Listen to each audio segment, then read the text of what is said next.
Show me the money. Just look at here, but I think I'm taking too long. Back to the spot for a Glock. I took a loss over floss, but still got a knock. Money! I got called Jerry. Does that make you feel good just to say that? All right, show me the money. NFL picks for Week 14 here on the podcast. We are coming down the stretch of the NFL season. Join me today, guys. How to get back on? We originally were going to talk in Week 4, then some scheduling got in the way, but we got it for Week 14. Will Smith from the Sorry to Interrupt podcast back with us. Will, welcome. How are you? Hey, Mike, what's going on? Thanks for having me. Happy to be here. Yeah, happy to be here, too. I'm sure you're very happy talking now because your Cowboys have really turned things around. Yeah, I mean, they're probably one of the hottest teams, if not the hottest team in football right now. And, you know, taking down both teams that were in the Super Bowl last year in a week span, vibes are really high right now. Yeah, for sure. And obviously that Thanksgiving game was a big deal. It was close at the halftime, then Dallas just pulled away down the stretch from Kansas City. It was nothing I was expecting to see. So, what were your takeaways from the Cowboys Thanksgiving game?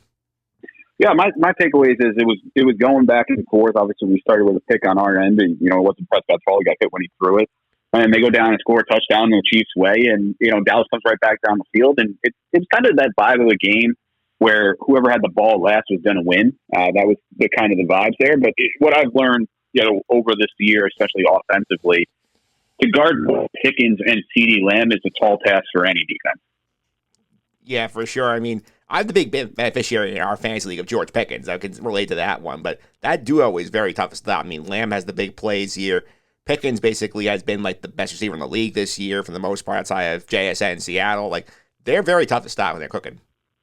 Yeah, no, absolutely. And then if you go to the other side of the ball, Mike, since the trade deadline and acquiring your boy Quinn Williams, the Cowboys have given up less than 80 yards a game rushing, where they were getting absolutely torched on the ground, before the trade deadline of acquiring those three, obviously him and Logan Wilson. But you look at it now, you have three, I would say, top 15 defensive tackles in the NFL that you can just rotate and keep them fresh, and that's really what is helping this Dallas defense.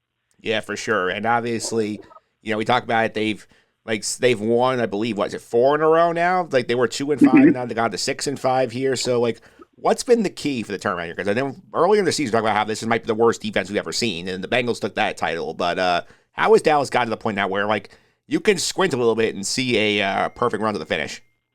Yeah, I mean, it all comes down to the defense and the trades. And the Cowboys were not getting any pressure whatsoever on quarterbacks, and they could not stop the run. But, in passing situations and passing downs when 3rd and 7 and longer, a team's going to pass the ball. And they couldn't get any pressure. And, you just have to double team, I would say, at the point, Osa Digizua, when you have, veterans on the outside like Davion Clowney. You needed a guy like Quinn Williams in there to help you, where he gets the double teams, and you can have your DNs, even though they're not premier defensive ends, shine a little bit. And, it brings the added value of, stopping the run as well. And, the cornerbacks don't have to cover for that extra second because we're getting the pressure now on quarterbacks. Yeah, absolutely. It's definitely fun to see how that plays out here. And I said a few weeks ago, I was looking at, on I believe, FanSide, one of my articles on the Cowboys here, they have this really tough stretch coming up where it was basically the Eagles, the Chiefs at home, and then they go to the Lions. And now they're on the back end of that. They got Detroit here, which probably, I think, depending how you feel about the Chargers, their toughest game left of the season here. So, what are you looking for Thursday night? What Dallas has to do to win this game? Yeah, I think the key is limiting Jahmyr Gibbs' big plays, explosive plays. He's going to get his. He's one of the best running backs in football. But also, Jared Goff struggles with interior defensive line pressure, and that's what our game plan is going to be. It also is a huge plus for us that Amon-Ra St. Brown might not play in this game with that ankle injury. So that's a huge upgrade, too. And we also get Trayvon Diggs back. But also, it all starts in that interior of the defensive line like it has over the last 3 weeks. Just getting to Goff, making him feel uncomfortable, and then limiting Gibbs in those big plays, his big playmaking capabilities. Yeah, that's true. And one thing I think people forget about with this Thursday night game is that, this is not your typical Thursday short week turnaround here because both of you guys play on Thanksgiving here. This is the regular week turnaround here. So both these teams should be like as fresh as they can possibly be for a Thursday night game. Yeah, absolutely. And this has got some, winner go home vibes for both teams. Detroit's a tough place to play, and I'm expecting a high scoring game. I think it should be one of the better Thursday night games of the year. Yeah, I'm looking forward to that year. So let's get to the picks, which is the reason why you're here. Nick Fran, our mutual friend, was here last week. His week's actually in progress as we're recording, and inside baseball for the podcast audience here. Because we have the Cowboy game involved, I wanted to get the picks done early. So we're recording this on a Monday night, December 1st, Monday after Thanksgiving. Nick's first 2 picks went 0 for 2. He had the Rams laying a 10 against the Panthers, and we know what happened with that game. The Panthers pulled the upset. And he had I'm trying to see, here's the other one here. We have the Colts laying the 4.5 against the Texans. They could not handle that. So 0-2 for him. He has the Giants tonight, plus 7.5. If he gets that one, he goes to 1-2. If not, 0-3. How do you feel about the Giants pick tonight? I mean, I kind of like that pick. You have Jackson Dart coming back, and you know how that offense really wraps up around him. But this is probably one of the toughest defenses the Giants have faced all year in New England.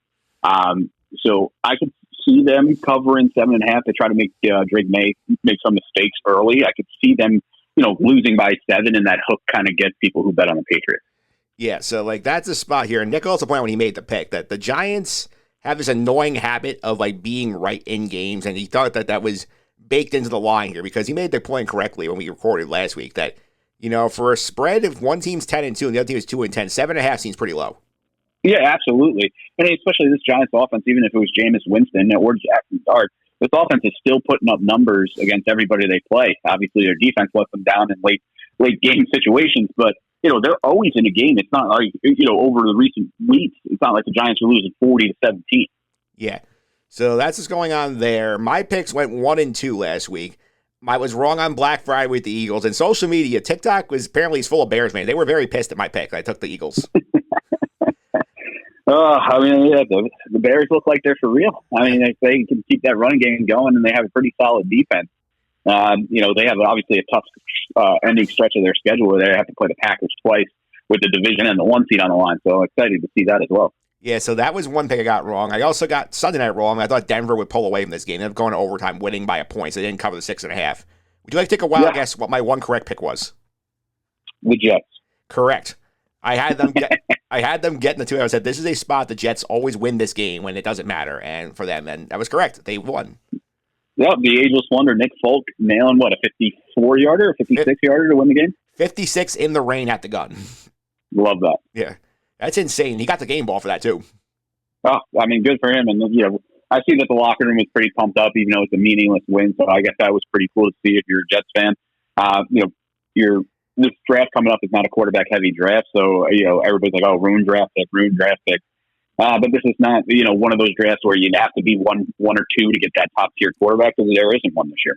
I don't even think they're going to take the quarterback. I think they're going to wait till 27 when they have 3 picks. No, what are they going to? Are you just going to roll with Tyrod Taylor, or try to get another veteran in there? I think they're going to try and bridge the gap again. That would be my guess. Okay, that's not a bad call. Because I feel like they like the 27 class better. That's why I think they got the extra picks in 27. And when you have 3 of them, you can kind of do whatever you want, even if you don't end up at number 1. You're going to say, hey, here's 3 ones. Here's a 1 next year. We can make this happen. Yeah, I mean, you have guys like Arch Manning and Ty Simpson coming out probably next year. So those are 2 of the top tier quarterbacks that we're going to be looking for in 2027. Plus Dante Moore, you figure, might go back to Oregon. Yep. That's another one you're watching here. You're looking here maybe, I feel like if you don't like Mendoza, there's not a ton you like in this class. Yeah, exactly. It's either you love Mendoza or you're okay with drafting a quarterback in the 3rd round. Yeah, I feel like the Jets do like Mendoza. I just don't think they love Mendoza enough to go trade up for him. Yeah, I mean, I would just not risk any of your picks right now and then use it in 2027, like you said. Because the avenue the Jets can take here, I think it's interesting, is they have so much capital that they can, build up the roster around future quarterback, and then future quarterback comes in a much better situation than they would otherwise. And who knows, maybe one of A.D. Mitchell or John Mechie's your 3 receiver going forward. That's a hole you don't have to fill. Absolutely. And this draft class is a huge wide receiver deep draft.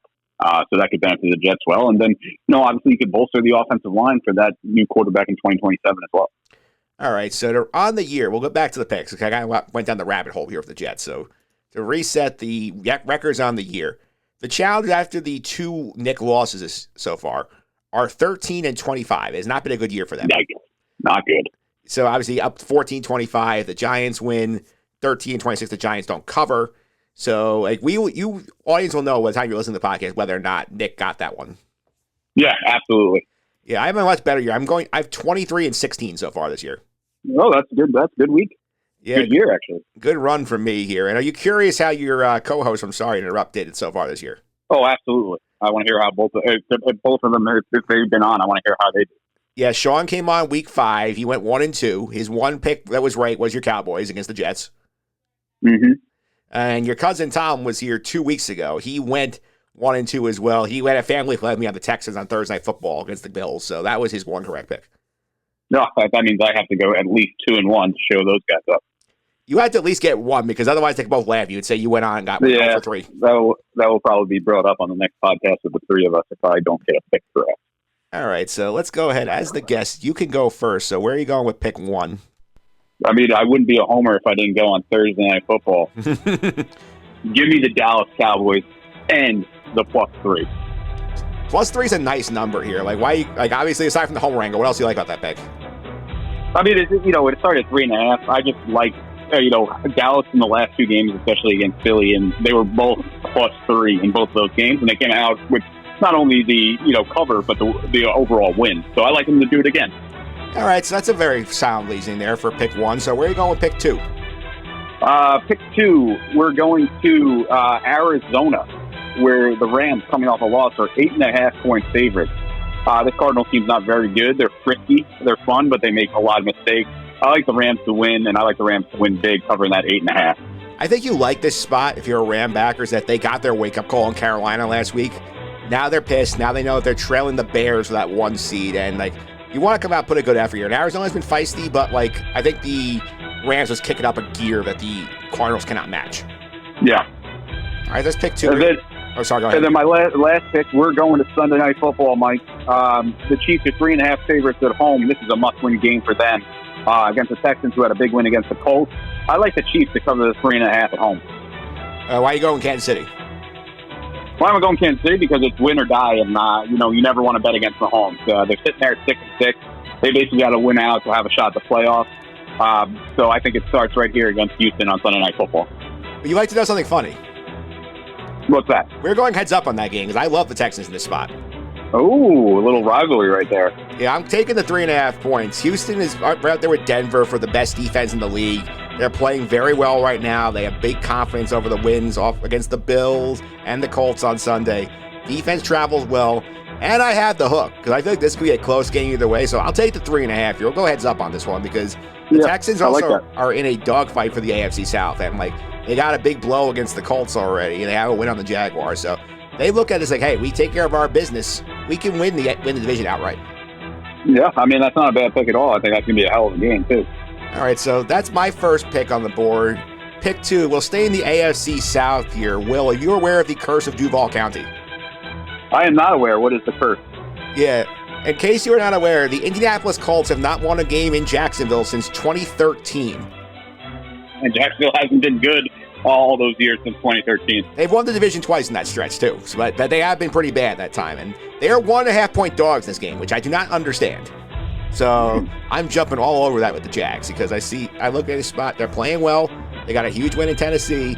The Colts are coming in here limping, leaking oil a little bit. Daniel Jones has been dealing with a leg injury. Sauce Gardner's probably out for this game, which is not going to be good for the secondary. And I think here there's a little bit of a mental spiral with the Colts potential here where, they lose the close game in Kansas City, lose the close game in Houston. You're staring at the schedule ahead. You got the Jags again, the Texans again. You have the Seahawks, the 49ers. You're wondering here, do we get this spiral out of control? I think this adds some fuel to fire. I think the Jaguars get the job done here. So I'll take the 1.5 here. I think they pull the home upset and extend the curse of Duval County. Yeah, that AFC South is going to come down to the last week of the season. Yep, that last week of the season. Houston playing Indianapolis in Houston, so that's something to keep an eye on. All right, that's pick 2. Pick 3. I'm going to go to, I have here, my favorite team on the year to lay the wood on. Do you know who I've gone with the most? I'm thinking probably, this is to go against or go for? I have bet on them a lot, and they've helped me out a lot. I'm going to say it's the Seahawks. That is correct, actually. Ah, look at that. Yeah, so Seahawks laying 7.5 this week against the Atlanta Falcons. I watched this Falcons team up close last week. They are not very good. They are bad on special teams. Kirk Cousins was very lucky he didn't throw multiple picks against the Jets, who still don't have a pick this year. The Seahawks are a machine. They are clicking on all cylinders. Their defense will travel well. I think they're going to shut down Bijan Robinson and force Kirk Cousins to beat them here. I don't love the hook, but I still think I don't love West East, but I think Seattle is more than up to the challenge here. I'll lay the 7.5 with Seattle. That's my pick, last pick of the week. Yeah, I mean, that's a pretty good pick, too. Also, the question mark of Drake London, is he going to play in this game, too? That's up in the air. But like you said, the Seahawks defense travels, and I could see it being one of those like Viking-type games where they just run the ball with Kenneth Walker and Charbonnet. Yeah, I could absolutely see that here. And for the record, I have picked Seattle this year. I'm going back to my notes here on the picks. I picked Seattle 1, 2, 3, 4 times. They covered every time. There you go, 4-0. Ride the hot hand. Yeah, absolutely. So to reset the picks for the week, Will has got this Cowboys a 3-point dog on Thursday night against the Detroit Lions. He's gone with the Rams laying 8.5 in Arizona against the Cardinals, and the Chiefs laying 3.5 at home in a must-win Sunday night game against the Texans.